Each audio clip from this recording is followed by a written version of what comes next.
Hello and welcome to Working with Me in Retreat. I just wanted to pop in and share with you how I honour confidentiality. And when we work together, whether it's in clinic, whether it's in group session, whether it's at retreat, I treat confidentiality the same. What happens within those four walls is between you and I and or the participants of retreat. I might make notes for the purpose of working with you, but they are kept in a secure place and locked. They're not shared with anybody. And also, if we work in a group, that we honour the confidentiality of each other's story. So we create a safe place for you to be able to share whatever is arising, whatever you're processing, your story. And so I wanted to share with you when we work together in a retreat experience, I have 5 agreements. First agreement is it goes without saying that what we do and what we say within a sacred circle is based on trust and the utmost confidentiality. This means that we all agree to ensure that there's no external conversation about what we share. Those moments within the confines of the retreat experience are sacred. And in turn, this creates a natural space for people to share intimate details of themselves for the purpose of your healing. So often, when we come together as a group, I don't know how it works, but there is always a reflection for you, someone who's just been through your experience and has the wisdom of the lesson, someone who's about to go through an experience that you've had and you get to share some wisdom. They might use a different language that helps you further understand the lesson that you're working through. The second agreement.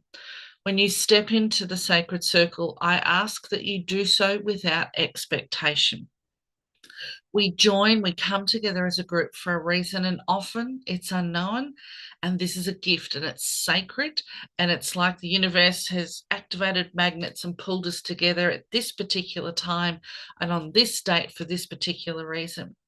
There are times where we can or can't make a session, and hence I do recordings on some occasions if we're doing like rev up or heart meditation. But for retreat, the joining of each circle without expectation creates a deeper level of trust in the medicine that the circle offers each of us, and it allows opportunity energy to arise and dig deeper than what you may not have been able to do before. The third agreement, we hold space for each other. We don't give feedback unless requested. We beam unconditional love into the circle for all to share, and we do this through connection. Often, since COVID, I tend to limit how we touch each other, and it's by your choice. But sometimes when we join the circle, we have left hand up, right hand down, and allow an energetic connection within ourselves from our hearts.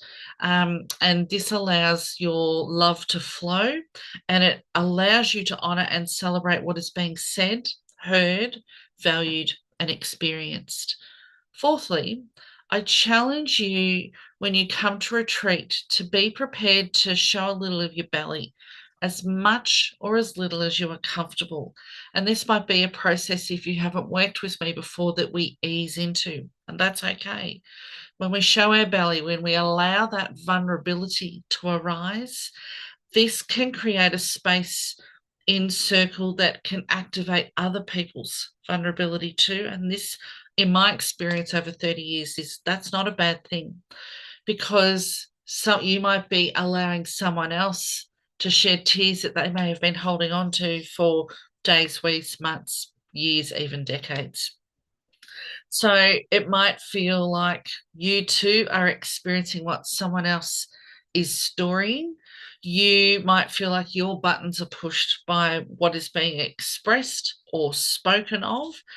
That's not a bad thing. That just means that your body is allowing you to connect with whatever the stress is that you're holding in your body. This is always a gift.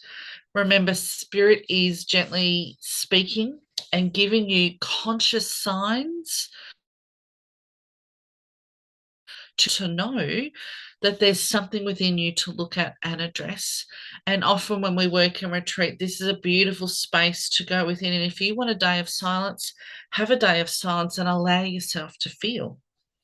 So, finally, the fifth agreement is the sharing of the materials of retreat or group work are not permitted. They are my intellectual property. When I create books or recordings, for you to be able to undertake self practice on a regular basis in your own time and space, they're always built into the price of the offering that I share with you. And so they're not for individual sale, share, transfer, or gift into another. I really hope that you set an intention for your retreat experience so that you're kind of saying to the universe, sitting in your favorite restaurant, it's my intention to allow myself to learn more about X, Y, or Z in alignment with what the retreat is offering you. And just know that sometimes we have an epiphany at the retreat experience, we have that aha moment. Sometimes we shake the shit out of the tree, and the stuff that was getting in the way of you learning your lesson becomes apparent. Sometimes we simply open doors, or that you feel like you've been given a key to then go and explore over the coming days, weeks, months after retreat. So there's no right or wrong. Sometimes you might just enjoy the connection of like-minded women coming together in a nurturing way for several hours in a random day with random people, and taking wonder at how on earth all of these beautiful like-minded souls came together. And that's what I like to celebrate. Make the retreat experience what is right for you. I can't wait to hold space for you, and I look forward to seeing you soon.